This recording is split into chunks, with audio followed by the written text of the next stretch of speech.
Buff Nation, hope you guys are having a wonderful Monday. All is right with the football world. Congratulations to the Philadelphia Eagles on winning the Super Bowl in dominant fashion. Shout out to Jalen Hurts, who played absolutely insane, as well as that Eagles defensive line. So, out here in Colorado, we're happy campers with the result. But let's go ahead and dive into this piece of news that broke, I think maybe on Friday. Really interesting. Chris Henry Jr., one of the top wide receivers in the 2026 class, got an offer from our Colorado Buffaloes, from Coach Prime. This is going to be a wide receiver that I really do think we're going to have a very intentional recruitment on for a handful of reasons. But y'all let me know your thoughts on him in the comments. Be sure to smash that like and subscribe. And let's go ahead and get started. We'll dive into his highlights here in just a minute. But again, wanting to give you an overall view of just his recruiting profile right now. And he is committed to Ohio State, Brian Hartline, the national champion Ohio State Buckeyes, of course. But I think that we're going to have something to say about that, right? When we choose to go after a certain guy, we can make some noise. He's been committed there since 2023. Wow. So quite a while, going on like a year and a half or so, maybe a little bit over that. Of course, he's had offers being the number one wide receiver in the country via the composite, which takes into account all the different recruiting sites. But yeah, Ohio State, let's see. I think Oregon has hosted him for visits.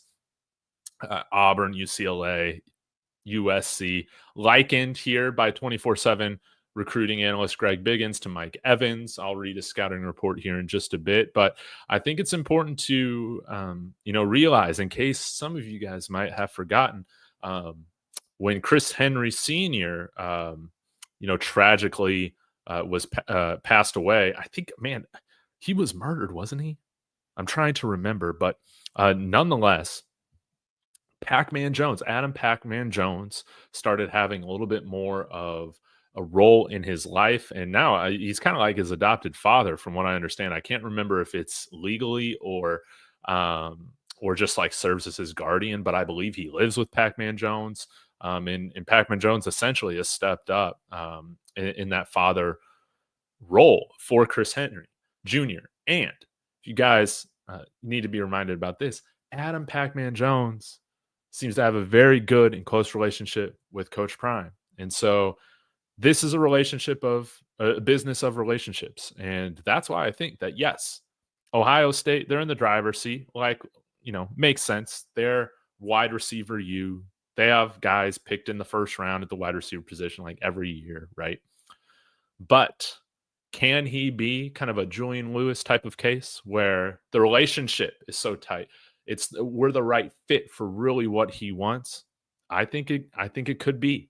I think it could fit like a glove. Now, let's go ahead and get into some of his highlights. Didn't really have many posted for his junior year here. Kind of strange, but we'll go ahead and watch these, and then I'll get to some of your comments here in just a minute. But he is 6'6", 205 pounds. There he is on the outside.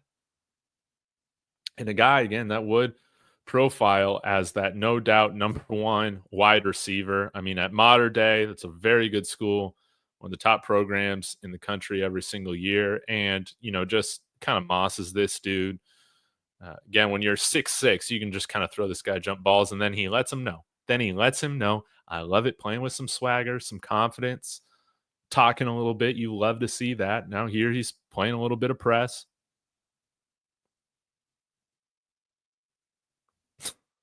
How'd he come down with that one? Goodness. Is that Bishop Gorman they were playing? Very interesting. Let's continue to move on.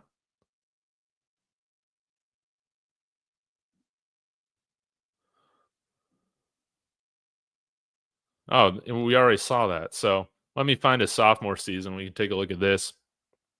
And I'll go ahead and read like his scouting report. But you guys enjoy this. Let me know. I mean, you want to see Chris Henry in the black and gold? I'm pretty sure I know that answer. But hey, let me know your thoughts in the comments. But yeah, here's what they got to say about Chris Henry. Henry checks off every box you want to see in a next level receiver. In fact, despite not playing a premium position from an NFL draft standpoint, he's good enough to warrant consideration as the top overall recruit in 26. Wow. Much like Jeremiah Smith was in the class of 24. At close to 6'6", 195 pounds, now he's 205. Henry is one of the longest receivers in the 26 class, but has surprisingly agile and lateral quickness. He's explosive out the gate, can stop and start on a dime, change direction, and obviously has the catch radius. He has the long speed to stretch the field and hit the home run, but also the size and sure-handedness to go be a guy in key third down situations. He's dominant in the air on jump balls, and he fills out. And as he fills out and gains strength, he will take off to another level. Hey, I'm about it. Max Preps freshman All-American at West Claremont, and then transferred out to Mater Dei for his sophomore, junior, now senior year. But as a true freshman, caught 29 passes, 292 yards, 5 TDs. He also had 3 picks and 2 forced fumbles on defense. So love to see that. Again, if you need a reminder, his father's Chris Henry. Again, rest in peace to Chris Henry. I was just a kid when that whole thing went down. But yeah, selected in the 3rd round of the 2005 draft out of West Virginia from the Cincinnati Bengals, where he recorded at West Virginia almost 1,900 receiving yards, 22 touchdowns on 93 receptions. And his sister, Sini Hicks, hopefully I pronounced her name correctly. She is a basketball commit at Ohio State for the class of 2024. So I imagine she's there on campus right now. So that could have a big deal to do with his recruitment as well. Does he want to be by a big sister, or, does that not really play a role? We'll have to see. But hey, man, I'm just trying to imagine a better target for a guy like Julian Lewis. And I love how he wears 15, just like his dad.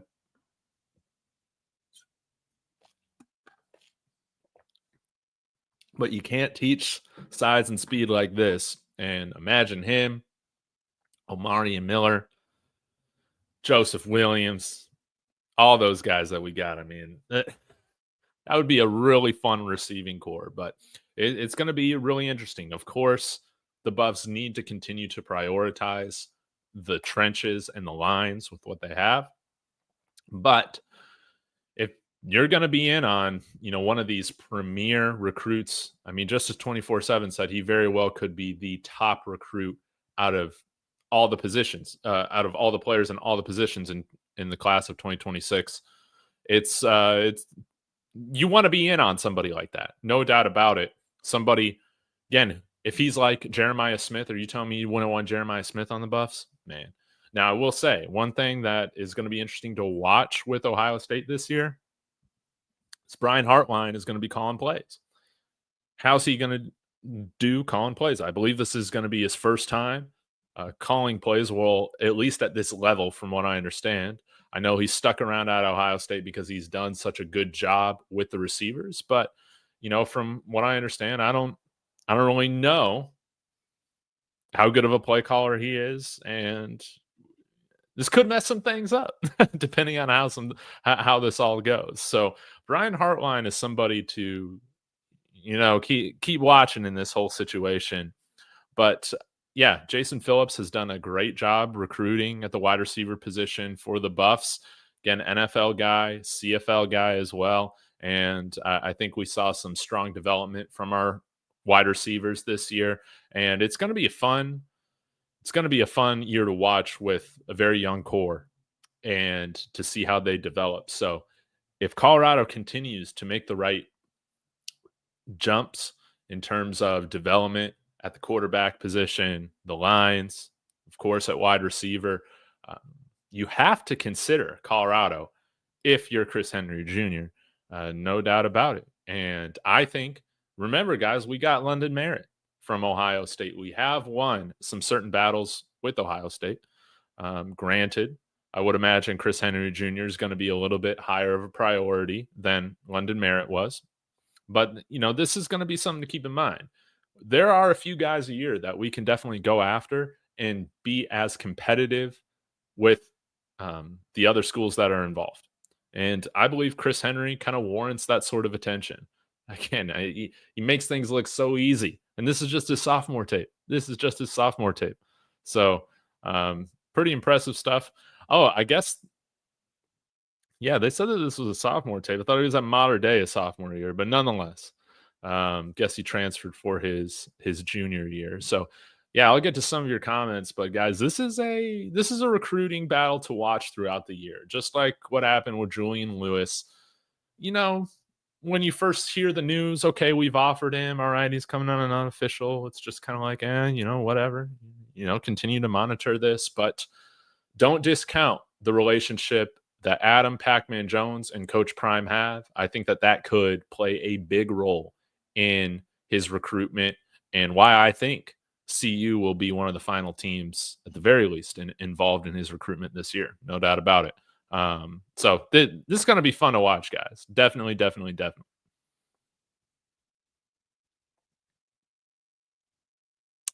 Don't give a damn. To get him away from Brian Hartline, the new OC and wide receiver pipeline, good luck with that. Hey, don't give a damn. Weren't you just saying the same thing about Julian Lewis a year ago around this time? If I remember correctly, right? So I'm not coming out here saying that it's more probable than not, right?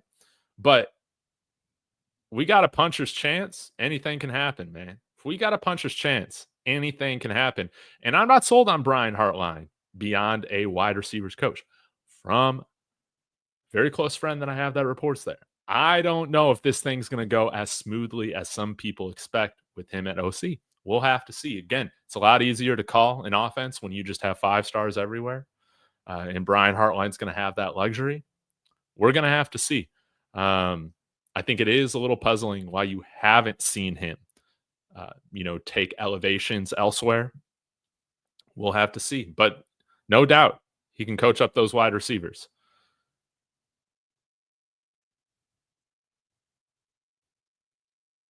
Man, Shirley, good to see you. I'll get back to his recruiting profile here. He died of injuries falling off of his pickup. Man, that is just horrible. Yeah, for some reason, I thought maybe I was getting it confused with like Darren Williams and whatnot. I thought that happened kind of around the same time. But anyways, yeah, Pac-Man's been his foster parent for a while now. Yeah. Ohio State just won the Natty. He's not flipping to Colorado. Okay. Again, Georgia just won the Natty. You don't see Julian Lewis lined up in the Bulldogs colors right now. Anything can happen. CB saying he's raised by Pac-Man and Pac-Man calls Deion dad. That's as simple as it gets. That's why we're going to be in on this recruitment.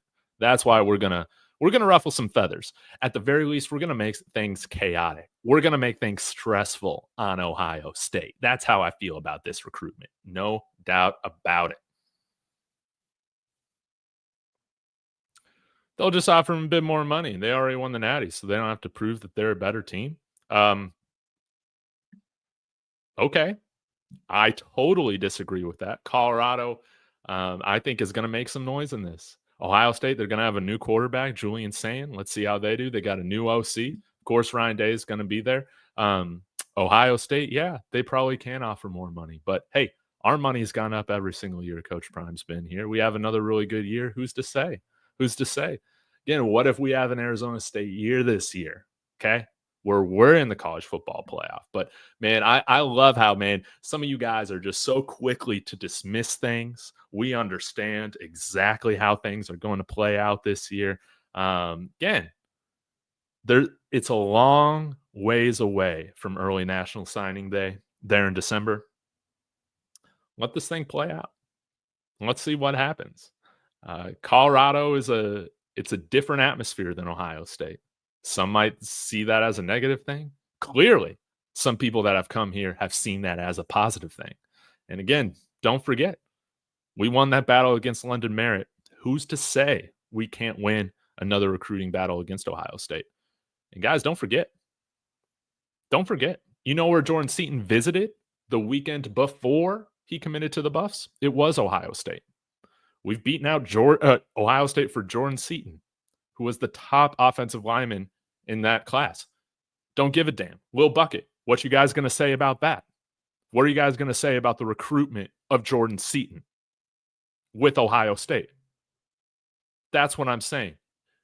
As long as there's a chance, things are going to be interesting. But for people to dismiss or to gloss over this piece of news like it's nothing, I think is very casual. And I think it's something that we got to be paying attention to. And we got to create, that Julian Lewis and Jordan Seaton type of movement within the fan base. No doubt about it. Yashar saying, we don't need him. Do you watch football?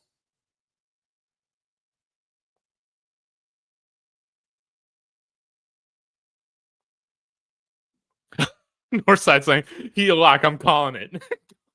Going all the way to the other side of the pendulum. Hey, like I said, as long as we got an opportunity to make some noise, we're going to be putting some stress on. Again, a lot of people just want to say, hey, we can't do nothing. We don't have that Ohio State money. We don't have that Big Ten money. Where the hell has that because the Big Ten still been making Big Ten money when we were in the Pac-12 and that horrible media deal, don't give a damn. Again, it's not like college football is changing insurmountably right now.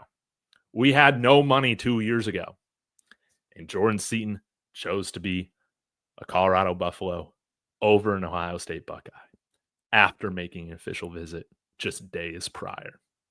Now, you can say, that's just all for clicks. Now, you visit a school when you're seriously considering that school. But again, you got to look at things in context. I think Chris Henry is going to justify extra attention from this recruiting staff. I think that, hey, when you're seen as a program, a Jeremiah Smith type of talent, that's somebody that you absolutely need to be on, if you got the ability to. And with Coach Prime's relationship with Pacman Jones, you have to have him. You have to make every effort possible to at least say, you know what? We didn't leave any chips on the table when it came to our recruitment of Chris Henry Jr. You don't want to go back and say, man, what if we had done this? Or maybe if we had paid him more attention. No, you go all out for a guy like this. And you see how the cards play out. I'm not saying this is a lock, but I'm not saying Colorado's out either. No, we're going to make things competitive. We're going to make things interesting in this recruitment. That's how I feel about it.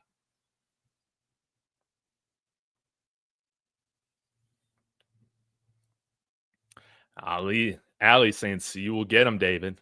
I love it.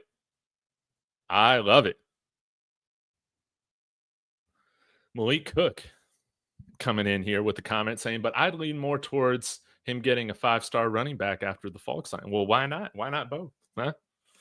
Now, I know it's because, we haven't exactly signed a ton of 5-stars every year, right?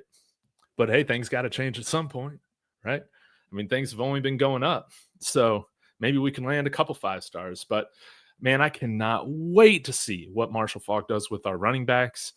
And the biggest thing is I just want to see development. I want to see all these guys get better. I want to see Dallin Hayne get better. Isaiah Gustav get better. Brandon Hood be unleashed. Michael Welsh do his thing. But yeah, I think we have made a handful of big-time offers to big-time running backs in the class of 2026. It's going to be fun to watch and see Marshall Faulk recruit and make that sort of pitch. I can't wait. It's going to be a lot of fun.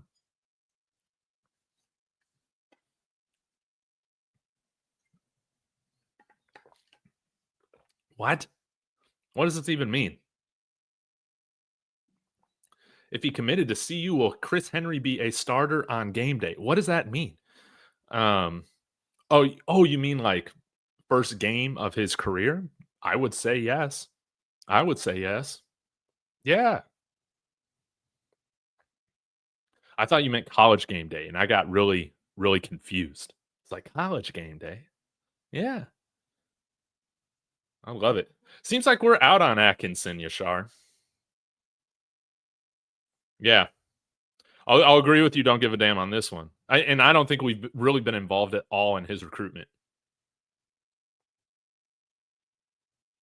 Brady B. Man, I should have just led with this. Anyone saying we don't need elite talent regardless of their position is crazy. You need to upgrade every room every year.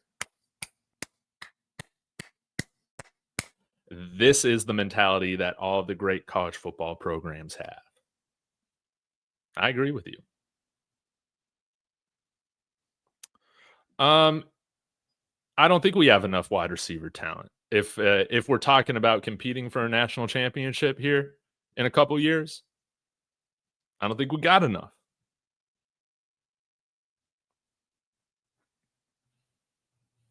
Do we got enough to contend for a Big 12 title? Hey, that's my hope.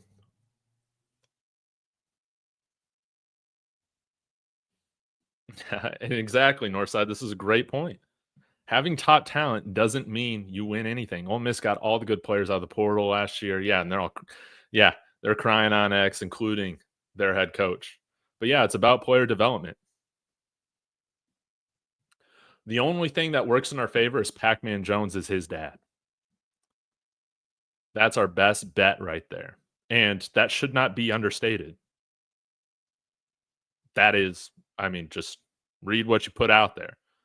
The only thing that works in our favor is that Pacman Jones is his dad, who's very close with Coach Prime. I mean, that's not something to, just let it go over your head, so to speak.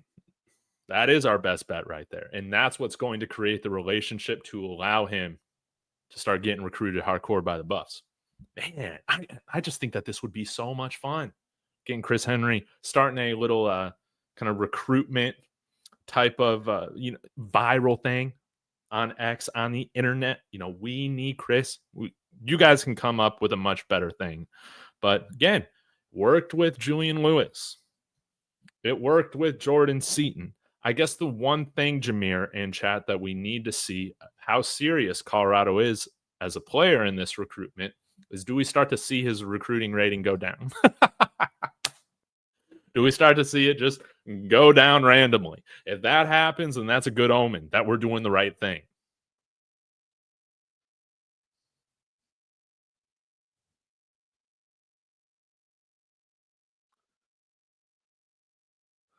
Yeah, CB, wonderful point. This year we get the Big 12 money.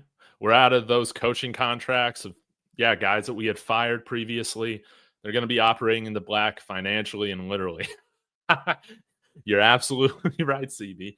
And again, we are making progress. We're not to the blue blood levels yet in terms of our financials, but hey, I think over the last couple of years we've definitely started to close the gap. We're getting there. Right now, I think we should be focusing on making sure we got the most competitive, NIL collective, all that sorts of stuff in the Big 12. There's still some other schools that can outbid us, but again, we provide a strong enough pitch to where I think we will be able to flip some recruitments, even if the money isn't always equal, so to speak. And I mean, that's what you've seen with some of our other recruitments. So it's going to be fun. What, we can't get Atkins? I mean, we just haven't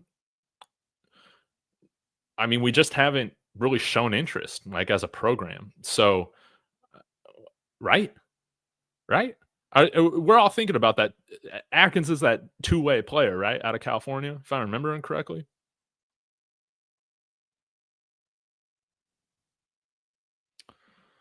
Matt coming in here saying, I was wondering how Prime didn't offer him initially. He's basically been raised by Pacman, who is super tight with Prime. Yeah, we're very particular about when we decide to offer guys. And I think it's also because we don't throw out a bunch of offers compared to some other schools. And receiving an offer from CU, again, because we don't just throw offers left and right, it carries a little bit more weight. Just like when we hold visits, usually visits,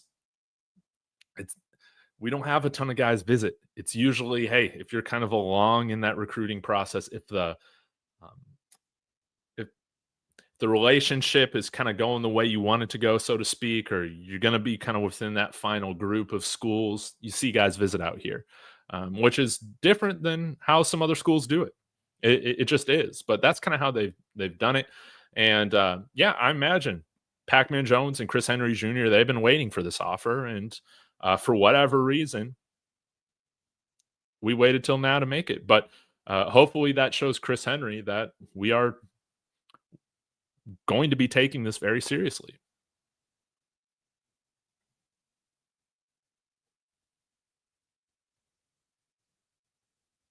Exactly.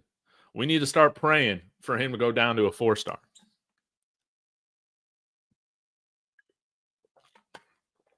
Yashar, I know I said you know, do you watch football? But you're right about this take. We need some DBs also. Now, I want to stand corrected. You chat educated me on the fact that RJ Johnson is moving to cornerback here. So he will be playing corner. That makes me feel a little bit better about our depth. But let's say we got Colton Hood go down with an injury. RJ Johnson maybe is that guy. But yeah, we need some more corners in the pipeline. Right now, there are some other positions I feel a little bit better at in terms of like our pipeline, in terms of the depth. But our starting corners, man, they're going to be great.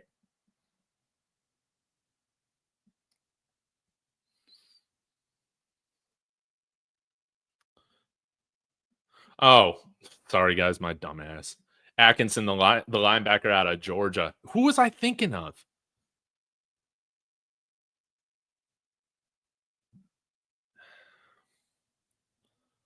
We're gonna do some investigation. Who the hell was I thinking of? That two-way player out of California.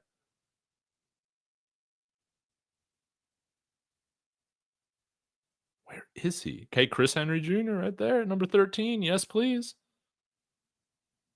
Was it the athlete?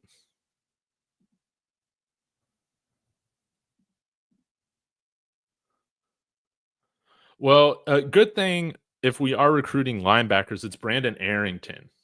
That's who I was thinking of, not Atkins. That's why I got them confused. That's who I was thinking of because he talked about how he's the next Travis Hunter and all this stuff. Everybody's the next Travis. There ain't going to be no other Travis Hunter ever. But yeah, it doesn't seem like we're very interested in bringing him in. I don't think we've really had contact with him. But hey, good thing we got Hall of Fame linebacker coach Andre Hart coaching up the group. And if there's anybody that can flip a linebacker, right, it's Coach Hart. Tyler Atkinson. Oh, man, he's committed to Georgia. Have we even offered him? Let me see here.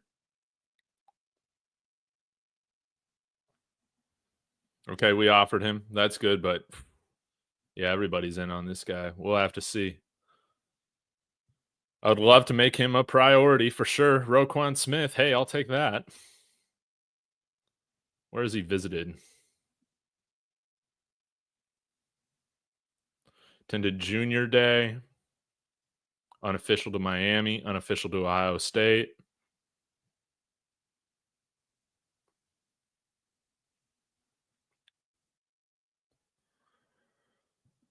We'll have to see. But hey, I would feel better about somebody like Chris Henry right now than I would Tyler Atkinson. I don't know if Tyler Atkinson has any relationship with any of the guys on the staff, like Chris Henry's, father, Pacman Jones has. The only thing is NIL. Hey, maybe, but I mean, we got Coach Andre Hart. Andre Hart's stand right here. So if there's anybody that can recruit him, it's Coach Hart.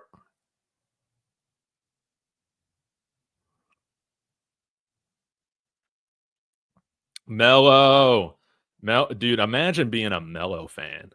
I mean, I just gotta say it. Imagine being a Mello fan. Out of all the different NBA stars you could be a fan of, Mello, man, that is rough. And Mello, you don't even got 10K to bet. Come on now, man. You're just talking a big game. But what I am saying is that there's definitely going to be a puncher's chance that we come out here and make some noise, make some things stressful. At the very least, the price tag go up on Chris Henry Jr., and that man can get paid, baby. That's what I want. But you know we're the best spot for him. It's not playing under a brand new OC that's never called plays, Brian Hartline. Sure, he can coach up the top wide receivers in the country, but is he really? When they already come in as amazing? Nah, man, how about you come and work with a guy that's actually been there to the NFL, a guy who has coached in the NFL, and a guy who's going to, and at a program that honestly, they're going to give you a bigger platform than Ohio State, baby. That's what I'm talking about. It is the Colorado